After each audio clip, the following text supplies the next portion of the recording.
So, ayan guys, isa sa menu today, fried liempo with mixed veggies and parang Mang Tomas. Yan.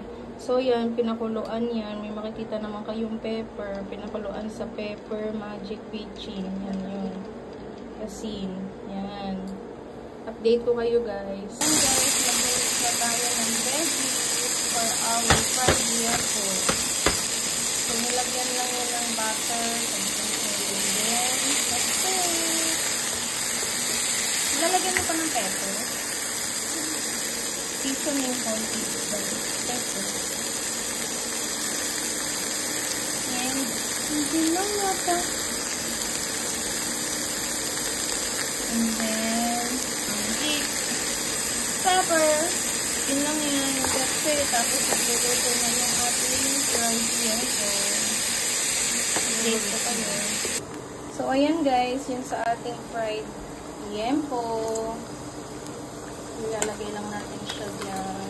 Tapos, luto ulit tayo. That's it. Yan na guys yung finished product. Thank you for today's video. Bye-bye. Ayan guys. Ayan yung itsura ng ating fried liempo. So, thank you.